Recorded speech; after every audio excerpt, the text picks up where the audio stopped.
வித்தியாசமான புதுசாக இப்போ வாங்க போகிற அந்த மிஷின் வந்து இது வந்து இங்கே இருக்கிறது வந்து ஒரு மாடல் தான். ஏன்னா மிஷினை இங்கே கொண்டு வர முடியாது, அதனால் அந்த மாடல் மட்டும் வச்சுருக்காங்க. இந்த மிஷின் வந்து பிரசாந்த் ஹாஸ்பிட்டலுக்கு வந்துருச்சு. இப்போ அங்கே ஓப்பன் ஆகிருக்கு. பிரசாந்த் ஹாஸ்பிட்டல் வந்து எனக்கு இப்போ கொஞ்ச காலமாக, அதாவது ஒரு 6-7 வருஷமாக வந்து டே பை டே நான் வந்து இதை பற்றி அதிகமாக கேள்விப்படுறேன். பிரசாந்த் ஹாஸ்பிட்டல் வந்து நல்ல ஹை லெவலுக்கு வந்துட்டுருக்கு. இந்த அப்போலோ ஹாஸ்பிட்டலுக்கு ஈக்குவலாக வரணும் அப்படின்றது என்னுடைய எண்ணம். ஏன்னா அந்த பிரசாந்த் ஹாஸ்பிட்டலில் வந்து 2 தடவை எங்கள் அம்மா வந்து காப்பாற்றி அனுப்பிச்சிருந்தீங்க. நான் அங்கே ஐஸ்வர்யா இப்போ ஒர்க் பண்ணிட்டு இருக்கும்போது 2 தடவை வந்திருந்தேன். ஐஸ்வர்யான்றது என்னுடைய தங்கச்சி மகள். ஸோ அவங்க அங்கே ஒர்க் பண்ணும்போது இங்கே நல்ல ஃபெசிலிட்டிஸ் இருக்குது, இங்கே வந்து பாருங்கள் அப்படின்னு சொல்லிட்டு நாங்கள் அப்போலோவில் தான் பார்த்துட்டு இருந்தோம் அம்மாவுக்கு.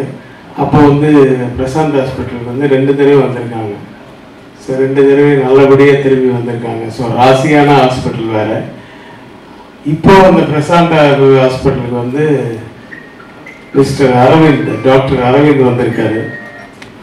நான் இங்கே வர்றதுக்கு முக்கியமான காரணமே அஜய் தான். அரவிந்த், டாக்டர் அரவிந்த் துர்வாசர் தான் நாங்கள் வந்து அஜய்னு கூப்பிட்றோம். நாங்கள் வீட்டில் இருக்கவங்க.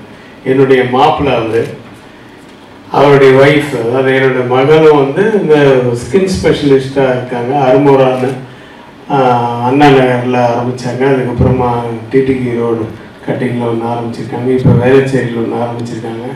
ஸோ அவங்களும் நல்லா பண்ணுறாங்க. அதெல்லாம் செஞ்சு கொடுத்தது அவருடைய ஹஸ்பண்ட், என்னோட மகனோட மாப்பிள்ளை தான், அரவிந்த் தான். அது அவர் அப்போ ஒய்ஃபுக்காக தனியாக ஸ்கின்னுக்கு தனியாக பண்ணாலும் இவருடைய டிபார்ட்மெண்ட் வந்து ஹார்ட்டு. அதுக்காக எம்பிபிஎஸ் முடிச்சுட்டு மேலே படித்து எத்தனையோ இப்போ பார்த்தாலும் படிச்சுக்கிட்டே இருப்பார். அது மாதிரி அது படித்து இன்றைக்கி வந்து ஹார்ட் ஸ்பெஷலிஸ்டாக இருக்காது சென்னையில். ரொம்ப பெருமையாக இருக்குது என் மாப்பிள்ளை நினைக்கும் போது. அது இந்த மாதிரி பிரசாந்த் ஹாஸ்பிட்டலில் இருக்கவங்கெல்லாம் வந்து அவரை வந்து சீஃப் மாதிரி அவரை ட்ரீட் பண்ணுறதை வந்து எனக்கு ரொம்ப ப்ரௌடாக ஃபீல் பண்ணுறேன். இன்னும் நீங்கள் பெரிய லெவலுக்கு போகணும். அதுவும் இந்த மாதிரி ஒரு மிஷன் வந்து தமிழ்நாட்டுக்கு இது 2வது செகண்ட் மிஷனா, சென்னையில் செகண்ட், அப்போலோவில் ஒன்று இருக்குது, இது செகண்ட். ஸோ பிரசாந்த் ஹாஸ்பிட்டலுக்கு இந்த மாதிரி ஒரு காஸ்ட்லியான மிஷின் வரும்போது அது இதனுடைய பிரசாந்த் ஹாஸ்பிட்டலை பற்றி உங்களுக்கு எல்லாருக்கும் தெரிஞ்சிருக்கும். ஸோ ஒரு உயிரை காப்பாற்றுறதுக்கு மிக மிக அவசியமான ஒரு ஹார்ட் பேஷண்ட்டுக்கு மிக மிக முக்கியமான ஒரு மிஷன் அது வந்திருக்கு. ஸோ நிறைய ரோபோ மெட்டீரியல்லாம் கூட இருக்குதுன்னு சொல்லி சொன்னாங்க. ஸோ அதெல்லாம் பற்றியெல்லாம் எனக்கு இப்போ இங்கே இருக்கிறவங்க மாப்பிள்ளை எல்லாருமே வந்து சயின்டிஃபிக்காக நிறைய, தட் இஸ் மெடிக்கல் டேர்ம்ஸில் நிறைய பேசுனாங்க. அது மாதிரிலாம் எனக்கு பேச தெரியாது. டைரக்டோரியல் டேர்ம்ஸ் தான் நான் கொஞ்சம் பேசுவேன். சினிமா இருந்ததுன்னா பேசுவேன். மற்றபடி எனக்கு வந்து எந்த ஒரு ஆரம்பித்தாலும் இந்த மிஷினால் வந்து நிறைய பேர் நல்லா பொழைச்சி வரணும், நிறைய பேரை காப்பாற்றணும். இந்த மிஷின் அப்படிங்கிறது நம்ம லான்ச் பண்ண போகிற மிஷின் வந்து நிறைய பேரை காப்பாற்றணுன்ட்டு நான் இங்கே வரும்போது சாமி கும்பிட்டு வந்தேன். ஏன்னா நான் ஒரு சென்டிமெண்டலான டைப்பு. எல்லாத்துலேயுமே கொஞ்சம் சென்டிமெண்ட் பார்ப்பேன், சினிமாவில் மட்டும் இல்லை. சினிமாவில் நிறைய பேர் சென்டிமெண்ட் பார்க்காதவங்களும் இருக்காங்க, பார்க்குறவங்களும் இருக்காங்க. எல்லாருமே தான் ஜெயிச்சுக்கிட்டு இருக்காங்க. ஆனால் நமக்கு ஒரு சாட்டிஸ்ஃபேக்ஷன். என்ன தான் நம்ம ஹாஸ்பிட்டலுக்கு போனால் கூட அங்கே வந்து எல்லாத்தையும் மீறி சாமி கும்பிட்டுட்டு போவாங்க. வீட்டில் சாமி கும்பிட்றவங்க, இந்த நம்பிக்கை இருக்கவங்க, இது எல்லாமே மீறி இப்போ வந்து நம்ம வந்து கடவுள் காப்பாற்றுறாருன்னு ஒரு நம்பிக்கை ஒன்று இருக்கும். அந்த நம்பிக்கை, அந்த மிஷினு சயின்டிஃபிக்காக என்ன டெவலப் பண்ணுறாலும் எல்லாத்தையும் மீறி ஒரு சக்தி, அவர் தான் சீஃப் சயின்டிஸ்ட்டு, கடவுள். அந்த மாதிரி ஒரு சென்டிமெண்ட்டாக ஃபீல் பண்ணி தான் நான் இன்றைக்கி சாமி கும்பிட்டுட்டு தான் வந்து நான் ஆக்சுவலாக வந்து இந்த மிஷின் இன்றைக்கி லான்ச் பண்ண போகிற மிஷின் மூலிமா நிறைய பேரை வந்து உயிர் காப்பாற்றணும் அப்படின்றது தான் என்னுடைய எண்ணமாக இருந்தது. அதுதான் வேண்டிகிட்டு வந்தேன். அது மாதிரி ஒரு சின்ன சென்டிமெண்டல் டைப். நான் ஃபார் எக்ஸாம்பிள் இன்றைக்கி நான் முதல்ல ட்ரெஸ் பண்ணும்போது ஒரு பிளாக் பேண்ட்டும் ஒரு கிரே ஷர்ட்டும் போட்டேன். பார்க்கும்போது சரி ஒரு நல்ல விஷயத்துக்கு போகிறோம், இப்போ பிளாக் பேண்ட் வேணாம் ஜீன்ஸ் அப்படின்னு சொல்லிட்டு பிளாக் கட்டிட்டு வேறு பேண்ட் ப்ளூ போட்டு மேலே பாருங்கள் பச்சை ஷர்ட்டை போட்டு வந்துருக்கேன். சரி நான் பச்சை வந்து green signal for everything go ahead அப்படின்ற மாதிரி இருக்கும். ஸோ அதனால தான் அந்த சென்டிமெண்ட்டில் அது கொஞ்சம் லூஸாக தான் இருக்கும். பட்டு நம்ம யாரையும் லூஸ் பண்ணிடக்கூடாது ஜனங்களை அப்படிங்கிறது தான் ரொம்ப முக்கியம். ஸோ இந்த லான்ச்சுக்கு வந்து எனக்கு சம்மந்தமே இல்லாத ஒரு டிபார்ட்மெண்ட் தான். பட் எப்படி சம்மந்தம்னா நான் ஒரு பேஷண்ட்டாக என் மாப்பிள்ளைகிட்டே பேஷண்ட்டாக எனக்கு ஒரு தடவை அவர் ஆன்ஜியோ பார்க்க வேண்டிய இது சூழ்நிலை வந்தது. ஆக்சுவலாக வந்து எனக்கு வந்து ஹார்ட் ப்ராப்ளம் எல்லாம் எதுவும் கிடையாது, வயிறில் ப்ராப்ளம் இருந்தது. அது வந்து இசிஜியில் ஆக்சுவலாக எங்கள் ஃபேமிலி டாக்டர் நரசிங்கன்னு அவர் என்னுடைய மாமா, அதாவது என் அக்காவுடைய ஹஸ்பண்ட் as well as எங்கள் அம்மாவுடைய தம்பி. அவர் தான் வந்து எங்கள் ஃபேமிலிக்கே ஃபஸ்ட்டு டாக்டர். அவர் இப்போது இந்த நவம்பரில் வந்து அவருக்கு ஒரு பெரிய ஃபங்க்ஷன் பண்ண போகிறாங்க, 53 years ஆஃப் சர்வீஸ் அப்படின்னா பார்த்துங்க. அவர் வந்து நிறைய இப்போ லெக்சர் தான் பண்ணுறாரு, மோர் தென் ட்ரீட்டிங் பீப்புள் பேஷண்ட்ஸ் அவர் லெக்சர் தான் பண்ணுவார். ஸோ அந்தளவுக்கு அவர் ரொம்ப இதில் இந்த டயபெட்டிக்கில் அதெல்லாம் ரொம்ப கான்சன்ட்ரேட். அவர் ஜென்ரல் மெடிசன் படித்தவர் தான், செங்கல்பட்டு மெடிக்கல் காலேஜில் வந்து கோல்டு மெடலிஸ்ட். அவரை பார்த்து தான் எங்கள் ஃபேமிலியில் இப்போது நிறைய டாக்டர்ஸ், ஒரு 7-8 டாக்டர்ஸ் இருக்காங்க எங்கள் ஃபேமிலியில். என் பொண்ணும் வந்து ரேடியாலஜி முடிக்க போகிறான் இந்த ஆகஸ்டில். ஸோ என் அக்கா பொண்ணு, என் தங்கச்சி பொண்ணு, என் அண்ணன் பொண்ணு, என் அண்ணன் மாப்பிள்ளை, இவர், இது மாதிரி நிறைய டாக்டர்ஸ், இவங்க எல்லாமே வந்து கடவுள் போல இருந்து காப்பாற்றுறது தான்.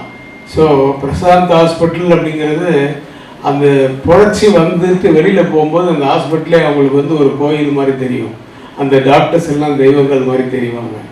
அப்படி தான் எங்கள் மாமாவை வந்து நான் வந்து அவரோட ஜாலியாக இருப்போம், எல்லாம் இருப்போம். இருந்தாலும் மனசுக்குள்ளே வந்து எங்கள் அப்பாவை காப்பாற்றினேன், எங்கள் அம்மாவை காப்பாற்றினார், இது மாதிரி என் ஃபேமிலியில் நிறைய பேர் காப்பாற்றினேன். ஒரு தெய்வத்துக்கு ஈக்குவலான ஒரு அந்தஸ்து அவங்களுக்கு கொடுப்போம் டாக்டர்ஸுக்கு.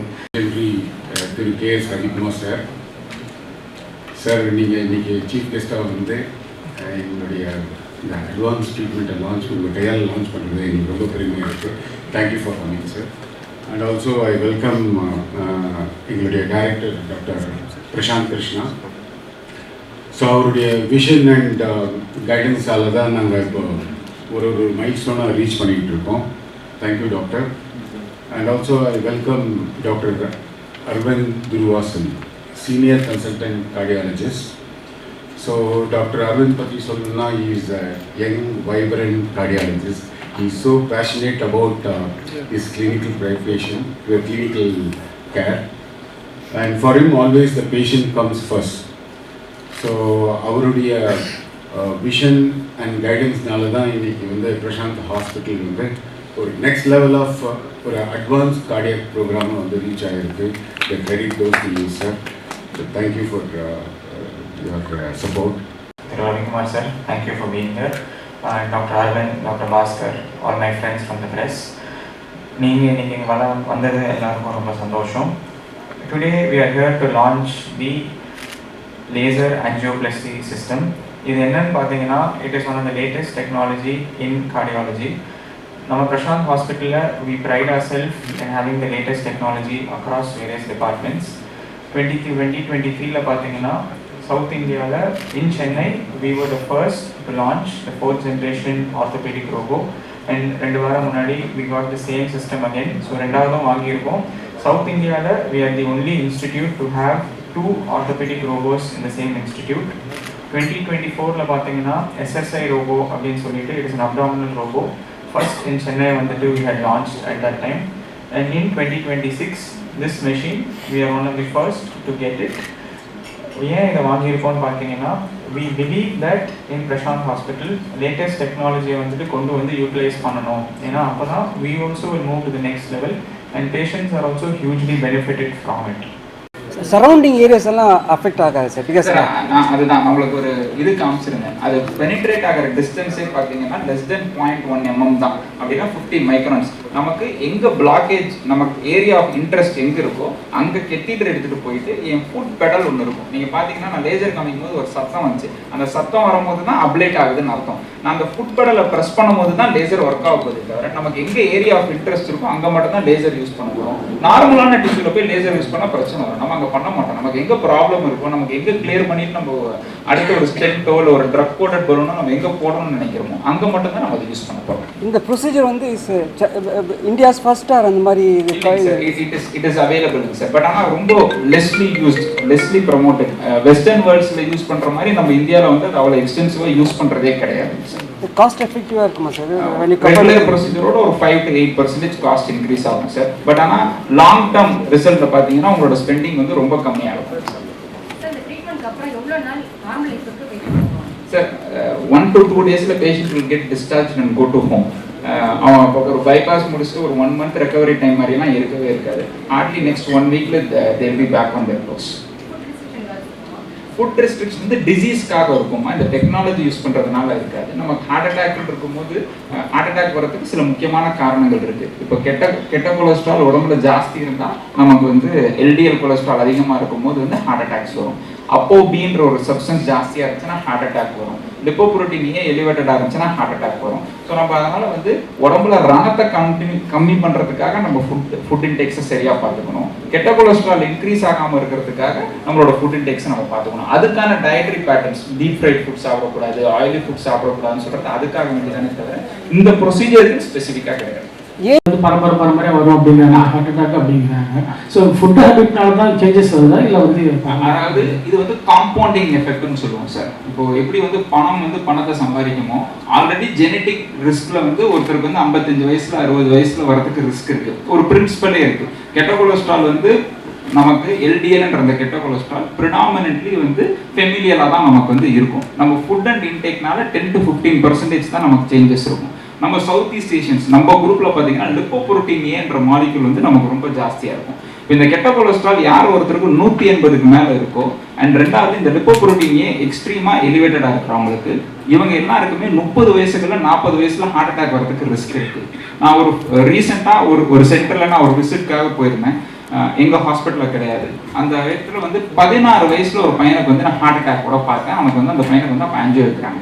அதே ஹாஸ்பிட்டலில் அவங்க அப்பாவுக்கு 42 வயசு, ஒரு 10 years பேக் வந்து he had a problem and he even died. But அந்த பையனுக்கு வந்து ஒரு யங்கர் ஏஜ்லேயே ஸ்க்ரீனிங் நடந்திருக்கும். 16 வயசுல ஹார்ட் அட்டாக் வருது because is familial and jeans. இது வந்து ஃபெமிலியல் ஹைப்பர் கொலஸ்ட்ராலியமியான்னு சொல்லுவோம்.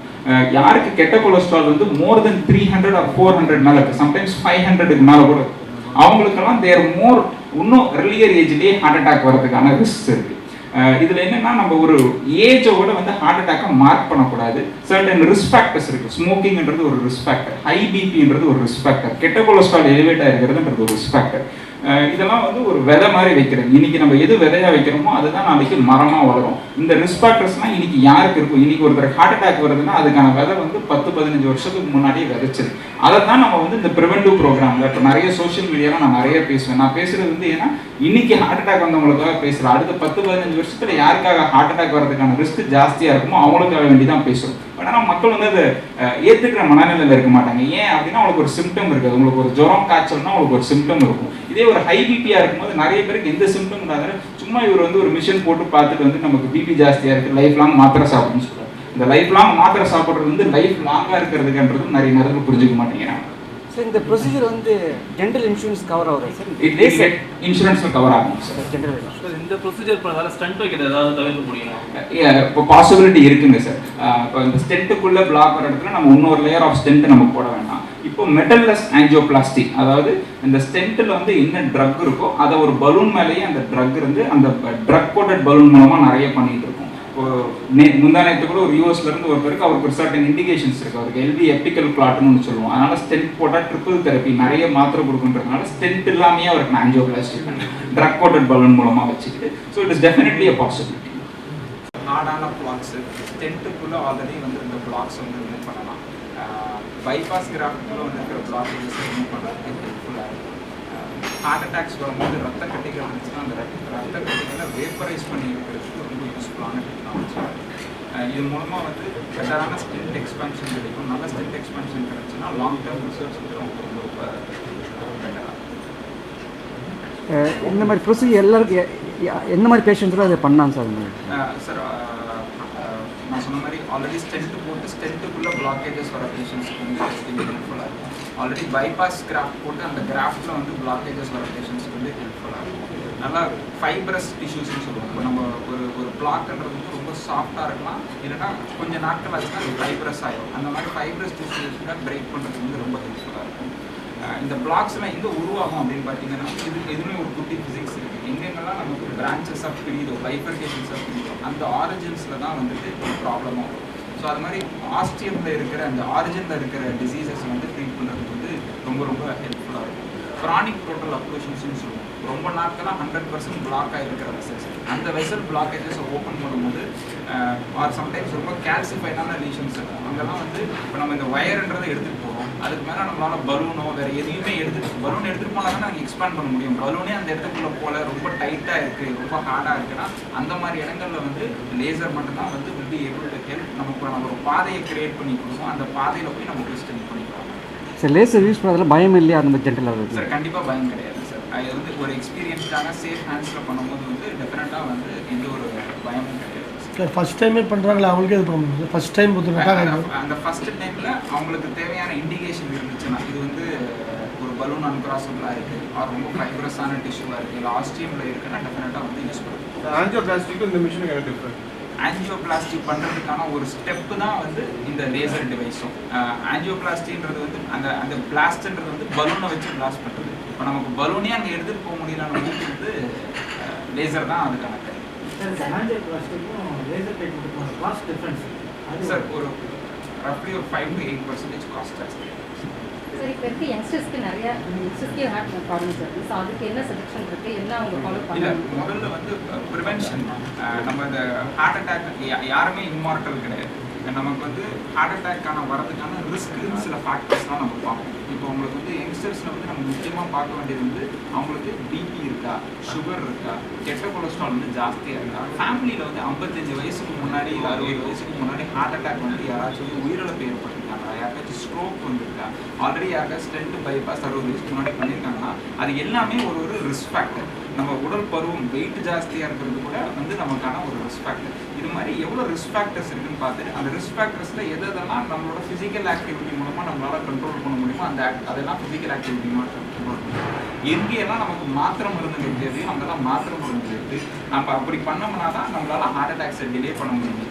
நம்ம அந்த கெட்ட கொலஸ்ட்ரால் நமக்கு எந்த ஒரு சிம்டமும் கொடுக்கலன்றதுக்காக அந்த ஹை கெட்ட கொலஸ்ட்ரால் அப்படியே விட்டோம்னா அந்த ஹார்ட் அட்டாக்கை வந்து earlier ages ல வருது.